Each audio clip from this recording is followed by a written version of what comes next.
Assalamualaikum warahmatullahi wabarakatuh. Perkenalkan, nama saya Nanda Firda dengan NIM 2361 dari kelas MBS A2 semester 4. Nah, di sini saya akan menjelaskan materi mengenai strategi dan pengendalian dalam kepemimpinan. Nah, jadi strategi dalam kepemimpinan adalah suatu rencana jangka panjang yang direncanakan oleh pemimpin untuk mencapai tujuan organisasi dengan mempertimbangkan faktor internal dan eksternalnya. Strategi memadu pemimpin dalam mengambil keputusan, menentukan arah tindakan, dan mengelola sumber daya secara efektif. Lalu, ada 4 tujuan strategi kepemimpinan. Yang pertama itu mewujudkan visi dan misi organisasi. Yang kedua, meningkatkan efektivitas kerja tim. Lalu yang ketiga, merespon perubahan lingkungan secara adaptif. Dan yang terakhir, meningkatkan efisiensi penggunaan sumber daya. Lalu ada 4 jenis strategi kepemimpinan.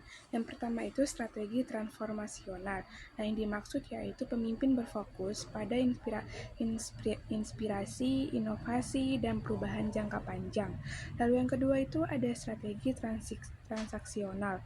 Nah, yang dimaksud dengan strategi transaksional ini yaitu pemimpin menggunakan sistem penghargaan dan hukuman untuk mengarahkan perilaku bawahannya.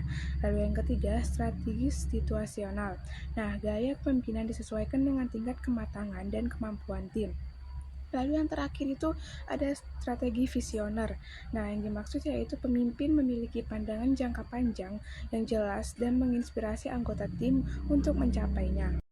Sedangkan pengendalian adalah proses yang dilakukan pemimpin untuk memantau, mengevaluasi, dan menyesuaikan jalannya kegiatan agar sesuai dengan rencana yang telah ditetapkan.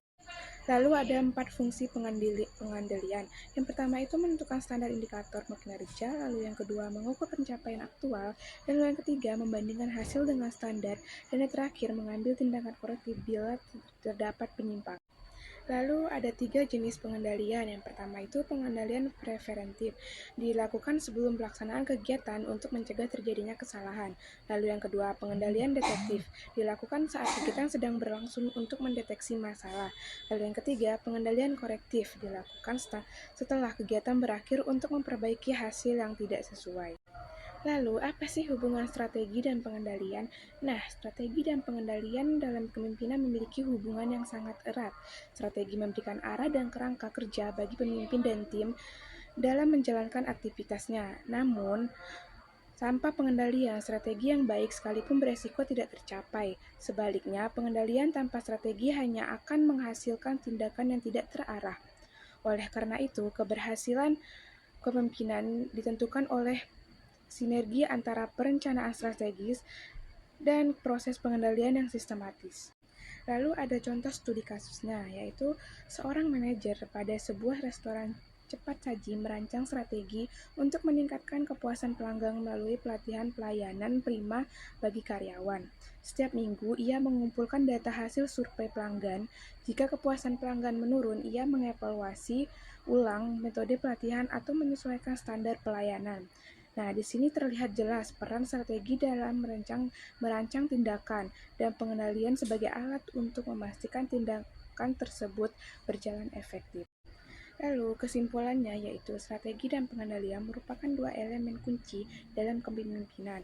Strategi membantu pemimpin menentukan arah organisasi, sementara pengendalian memastikan bahwa arah tersebut tetap dijalankan secara konsisten.